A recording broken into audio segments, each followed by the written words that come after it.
akan jadi orang yang kaya dengan Allah. Dia jadi orang yang mulia dengan Allah. Dia jadi orang yang kuasa dengan Allah. Dia menjadi orang yang kuat dengan Allah Subhanahu wa taala. Yaj'alkallah, niscaya Allah akan menjadikan engkau ghaniyyan bihi, kaya dengan Allah. Macam apa caranya supaya kita ini bisa jadi orang yang mulia dengan Allah?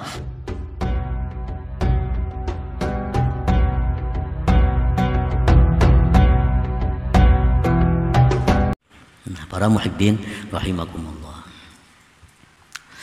Maksudnya adalah i'tarif wa azhir awsafak. Akuilah, akui dan nampakkan. Akui dan nampakkan akan sifat-sifat engkau. Jadi seorang hamba mesti mengakui dan menampakkan akan sifat-sifatnya seorang hamba. Apa sifat hamba yang mesti diakui dan dinampakkan itu? Antara lain minal fakri, daripada kefakiran. Memang kita punya sifat yang melekat, fakir. Itu sifat asli kita. Sifat asli kita itu fakir. Kalaupun ada kekayaan, itu sifatnya aridiyah, mendatang. Dan sesuatu yang mendatang itu tidak akan bisa menghilangkan, mengubah yang asli. Wazulli, kehinaan. Kita ini seorang hamba Allah punya sifat dasar, punya sifat asli, hina. Diciptakan dari yang hina dan selalu hina. Kalau ada seorang hamba itu mulia, itu hanya mendatang. Karena mungkin dia punya ilmu, dia jadi mulia. Karena mungkin dia punya harta, lalu mulia. Karena mungkin dia punya jabatan, lalu mulia. Itu mendatang. Dan yang mendatang tidak akan bisa mengubah, apalagi menghilangkan yang asli, yang dasar itu. Wal ajzi, keterbatasan. Seorang hamba punya sifat asli terbatas. Kada bisa apa yang dikehendaki jadi, kada bisa. Hendak ini kada kawa, hendak ini kada mampu, hendak itu terbatas. Pendengaran kita terbatas, penglihatan kita terbatas, kekuatan terbatas, ilmu terbatas, semua terbatas. Keterbatasan itu sifat kita yang asli itu. Wadha'fi, lemah. Wa ghairiha, dan selainnya banyak lagi. Nah, apabila kita mau mengakui, menampakkan sifat-sifat kita yang asli tadi, yaj'alkallah, niscaya Allah akan menjadikan engkau ghaniyyan bihi, kaya dengan Allah. Nah, kalau kita mau mengakui bahwa kita ini fakir, kita tampakkan kefakiran itu, maka Allah akan menjadikan kita orang yang kaya dengan Allah. Kayanya dengan Allah, bukan dengan emas, bukan dengan dolar, bukan dengan duit, bukan dengan kebun, tapi kayanya dengan Allah. Orang yang kaya dengan duit, duit bisa habis. Kalau duit habis, jadi miskin. Orang yang kaya dengan kebun, kebun bisa habis, jadi miskin. Tapi kalau orang kaya dengan Allah, Allah kekal, kekayaannya pun kekal. Jadi apabila kita mengakui, menampakkan kefakiran kita, maka Allah menjadikan kita orang yang kaya dengan Allah. Maka kita tidak akan tergantung kepada selain Allah Subhanahu wa ta'ala. Kita kada tergantung dengan siapapun. Ada orang yang tergantung dengan tuannya, begitu tuannya jatuh, dia pun ikut jatuh. Orang yang tergantung dengan kawannya, kawannya lumpuh, dia pun ikut lumpuh. Nah, tergantung dengan hamba. Kalau orang yang tergantung dengan Allah, Allah Maha Kuat. Allah tidak akan lumpuh, Allah tidak akan lemah. Allah jadikan dia orang yang kaya dengan Allah. Azizan bihi, mulia dengan Allah. Mulia dengan Allah. Kalau kita mau mengakui, kita menampakkan kehinaan kita, maka Allah akan jadikan kita ini mulia dengan Allah. Mulia dengan Allah. Nah, ada orang mulia dengan kedudukan, dengan pangkat, dengan jabatan. Begitu pensiun, hilang kemuliaannya. Diundang orang Jakarta lagi, udah pensiun. Nah, dulu, wah luar biasa. Datang disambut, lawang sekiping disediakan. Selamat datang bapak ini, bapak. Begitu pensiun, runtuh semuaan. runtuh kalau ada lagi. Kenapa? Karena mulianya dengan kedudukan. Tapi kalau kita mulia dengan Allah, nah kalau ada pensiunnya. Kalau ada pensiunnya, mulia dengan Allah ini. Fala yuhinuka ahad illa azallahullah, maka tidak akan ada orang yang menghinakan engkau, melainkan Allah akan menghinakan dia. Nah, kalau kita jadi orang yang mulia dengan Allah, siapapun yang coba-coba menghinakan kita, dia akan dihinakan oleh Allah. Nah, macam apa caranya supaya kita ini bisa jadi orang yang mulia dengan Allah? Akui, nampakkan bahwa kita ini orang yang hina. Qadiran bih, bila kita mengakui bahwa kita ini serba terbatas, Allah akan jadikan kita orang yang kuasa dengan Allah. Nah, kuasa dengan Allah. Haitsu a'taqallah al-karamah khariqal 'adah, sekira-kira Allah berikan engkau karamat yang merubik adat.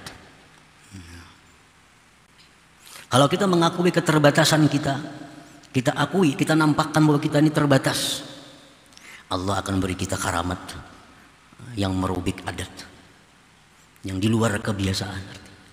Contohnya karamat itu kata zaman wal makan, seperti melipat tempat dan masa. Itu karamat antara lain. Contohnya tayyiz zaman, melipat masa. Biasanya kalau orang normal sembahyang 100 rakaat itu perlu misalnya 2 jam. Itu normalnya. Nah kalau sidin itu sembahyang 100 rakaat paling 5 menit. Tuntung. Hitung 5 menit, tuntung. Ini orang yang diberi Allah tayyuz zaman, melipat masa. Dalam manaqib para aulia, kita bisa membaca bahwa sebagai mereka berkata, aku antara maghrib dan isya menghatamkan 2 khatam Quran. Maghrib isya berapa menit waktunya? 2 khatam Quran. Ini karamat tayyuz zaman. Wa tayyul makan, melipat tempat. Orang kalau ke Banjar itu paling ya 4-5 jam hanya sampai. Ini kada, hitungan menit sampai. Nah karamat itu akan diberikan Allah kepada hambanya yang mengakui dan menampakkan keterbatasan dirinya. Qawiyan bihi, Allah jadikan dia orang yang kuat dengan Allah. Kalau kita mengakui, menampakkan kelemahan kita, Allah akan jadikan kita orang yang kuat dengan Allah. Fala yuqawimuka ahadun illa ghalabahullah, maka tidak ada orang yang menandingi engkau melainkan Allah kalahkan dia. Siapa coba-coba ada orang yang menentangnya, dia akan dikalahkan oleh Allah, karena dia sudah dijadikan Allah orang yang kuat dengan Allah Subhanahu wa ta'ala. Nah para muhibbin rahimakumullah, jadi itulah buahnya kalau kita mau mengakui, mau menampakkan sifat-sifat asli kita, sifat-sifat dasar kita tadi. Lalu bagaimana caranya kita mengakui dan menampakkan sifat dasar kita itu?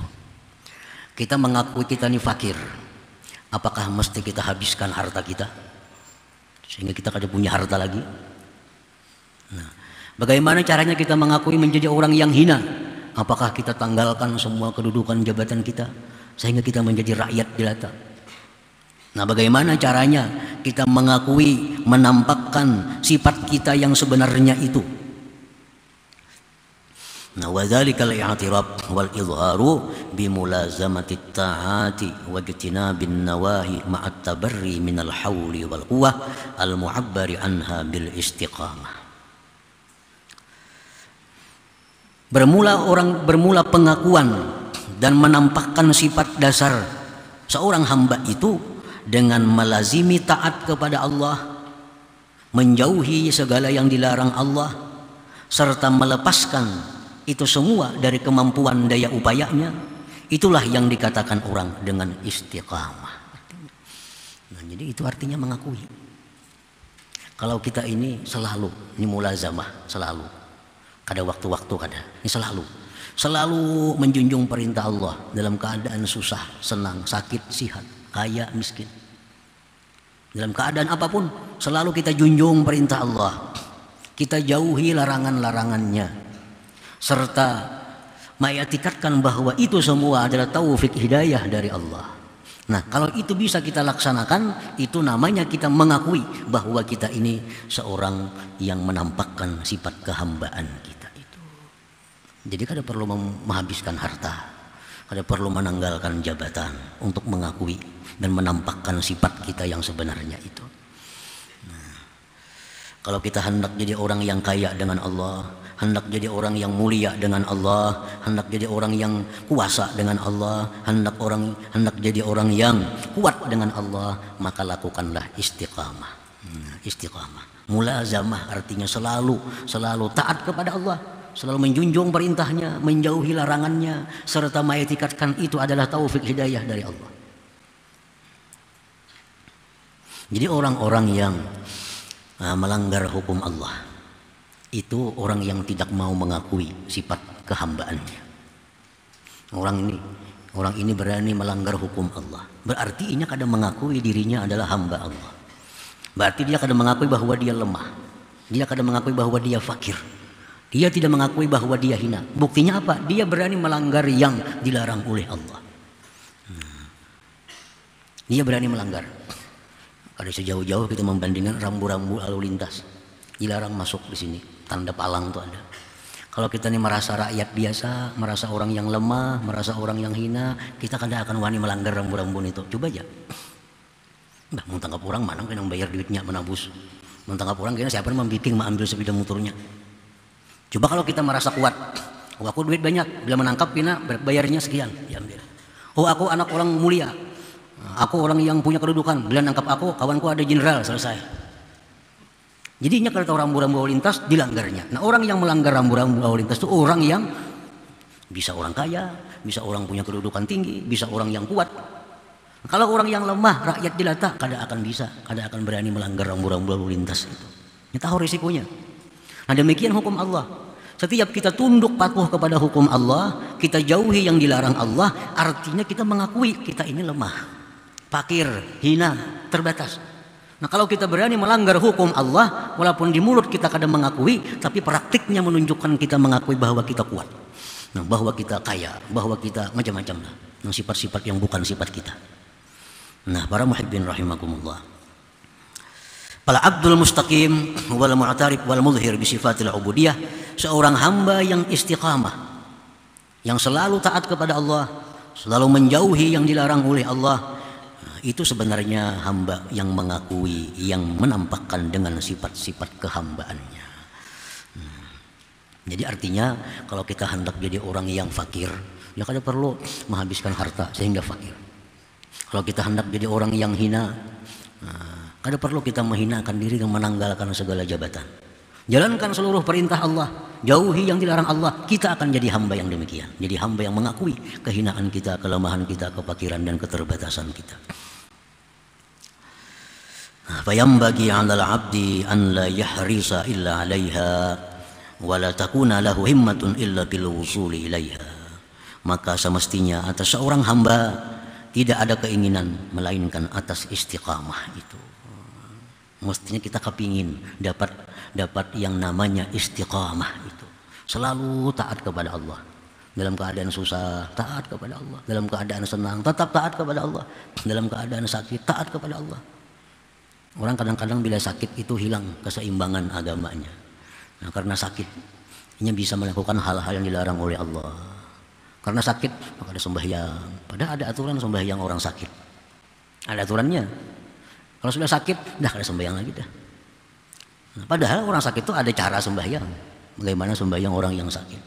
Orang yang sudah sakit kadang-kadang mau berubat walaupun dengan cara-cara yang dilarang oleh Allah. Asal sembuh, asal sehat. Nah, ini contoh orang yang tidak istiqamah.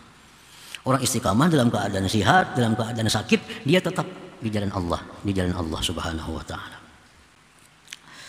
Wala takuna lahu himmatun illa bil wusuli ilaiha, dan hendaknya tidak ada bagi seorang hamba itu keinginan melainkan pada sampai kepada kedudukan istiqamah itu. Nah, para muhibbin rahimakumullah, Allah Subhanahu wa taala berfirman, innal ladzina qalu rabbuna Allah tsumma istaqamu tatanazzalu 'alaihimul malaikah an la takhafu wa la tahzanu wa abshiru bil jannah allati kuntum tu'adun. Allah Subhanahu wa taala berfirman, sesungguhnya orang-orang yang sudah mengaku Tuhannya Allah, orang-orang yang sudah beriman, summastaqamu, kemudian dia istiqamah tadi. Istiqamah tadi. Turun atas mereka itu malaikat. Turunan malaikat kepada orang ini, membawa kabar dari Allah Subhanahu wa taala bahwa engkau jangan takut. Orang yang istiqamah itu dipesani oleh Allah melalui malaikat, engkau jangan takut. Engkau jangan takut. Kenapa? Karena engkau selalu dijaga oleh Allah, ditolong oleh Allah. Wala tahzanu, jangan sedih. Takut jangan, sedih jangan. Dan gembiralah kamu kalau sudah mati bil jannah, dengan surga. Allati kuntum tu'adun, yang kamu dijanjikan surga itu. Nah, ini orang yang istiqamah tadi. Makanya orang istiqamah itu dia akan jadi orang yang kaya dengan Allah. Dia jadi orang yang mulia dengan Allah. Dia jadi orang yang kuasa dengan Allah. Dia menjadi orang yang kuat dengan Allah Subhanahu wa taala. Summa qala al-Imam Ahmad ibnu Athaillah fil hikmati tasi'ah wa sab'in ba'dal mi'ah. Kemudian beliau pengarang berkata pada hikmah selanjutnya yang 179, rubbama razaqal karamah man lam takmul lahul istiqamah. Kadang-kadang Allah memberikan karamat itu kepada orang yang belum sempurna baginya istiqamah. Orang itu padahal belum sempurna lagi istiqamahnya, tapi orang ini bisa diberi Allah sudah karamat, apalagi sempurna istiqamahnya.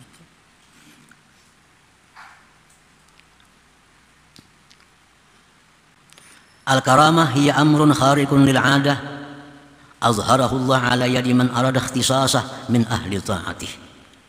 Karamat itu perkara yang luar biasa. Luar biasa. Yang Allah nampakkan atas tangan orang yang Allah kehendaki menghususkan, mengistimewakannya dari orang-orang yang taat kepadanya. Itu karamah. Orang yang ahli taat kepada Allah, Allah berikan dia kekuasaannya untuk menciptakan sesuatu yang luar biasa. Nah, itu karamat artinya. Karamat. Nah, kadang-kadang orang itu belum sempurna lagi istiqamahnya, tetapi sudah diberi Allah karamat itu. Innal karamah allati yakhussullahu biha ba'da ibadihi laysat mahsuratan fi man balagha darajatal kamal bil istiqamah. Bahwa karamat yang Allah istimewakan dengannya sebagian hambanya bukan terbatas hanya pada orang yang sampai derajat sempurna pada istiqamah. Barubbama tafaddala biha ala man kana fi marhalatin ilal istiqamah. Bahkan kadang-kadang Allah beri dengan karamat itu orang yang sedang dalam perjalanan menuju istiqamah. Hal istiqamah ini sangat tinggi, sangat luas. Kadang-kadang mata kita sudah bisa istiqamah. Mata sudah bisa istiqamah. Ada akan memandang yang diharamkan Allah. Sudah bisa istiqamah. Tapi telinga belum tentu kita bisa istiqamah. Mata, telinga sudah bisa istiqamah, kadang-kadang mulut kita belum bisa istiqamah. Bisa mengatakan hal-hal yang dosa, mengatakan hal-hal yang dilarang oleh Allah. Padahal matanya sudah istiqamah, telinga sudah istiqamah, selalu takwa. Mulut belum istiqamah. Kadang-kadang ada orang yang mulutnya sudah istiqamah, tapi kaki tangannya belum istiqamah. Kadang-kadang seluruh zahir sudah istiqamah, tapi hatinya belum sepenuhnya istiqamah. Dia pemurah, istiqamah, pemurah. Selalu pemurah. Nah, tapi kadang-kadang dia belum dapat tawadhu. Nah, jadi istiqamah itu sangat luas. Nah, kadang-kadang kita belum semuanya istiqamah, sudah diberi Allah karamat. Nah, sudah diberi Allah karamat. Dan belum sepenuhnya bisa istiqamah. Nah, Allah beri karamat itu imma tahabbuban ilaih, ada kalanya mencintakannya kepadanya. Nah, supaya dia lebih bersemangat lagi untuk menyempurnakan istiqamahnya, Allah beri dia karamat. Nah, selamanya dia sudah bisa istiqamah matanya, istiqamah telinganya, istiqamah mulutnya. Nah, Allah beri dia karamat. Nah, sehingga lebih bersemangat lagi untuk menyempurnakan istiqamahnya. Au imtihanan alaih, atau Allah beri karamat itu sebagai ujian kepadanya. Nah, ujian kepadanya. Kadang-kadang orang diberi Allah sudah karamat, padahal hanya istiqamahnya mata, telinga, mulut. Lain belum istiqamah. Tangan kadang-kadang mau haram, kaki kadang-kadang mau yang haram. Tapi kalau sudah mata, mulut, telinga sudah istiqamah lurus, Allah beri dia karamat. Nah, lalu dia bangga dengan karamat itu, merasa cukup dengan itu. Lalu kadang meneruskan lagi menyempurnakan istiqamahnya. Nah ini karamat namanya imtihanan alaih, ujian atasnya. Jadi Allah memberikan karamat kepada orang yang belum sempurna istiqamah. Ada kalanya untuk mencintakan kepadanya, ada kalanya menguji atasnya. Nah walhasil karamat itu bukan tujuan bagi seorang salikin. Karamat itu bukan tujuan. Nah, bukan tujuan. Nah, seorang salikin itu adalah yang ditujunya istiqamah untuk mendapatkan ma'rifat Allah Subhanahu wa taala, bukan untuk mendapatkan karamat. Karamat itu sampingan sebagai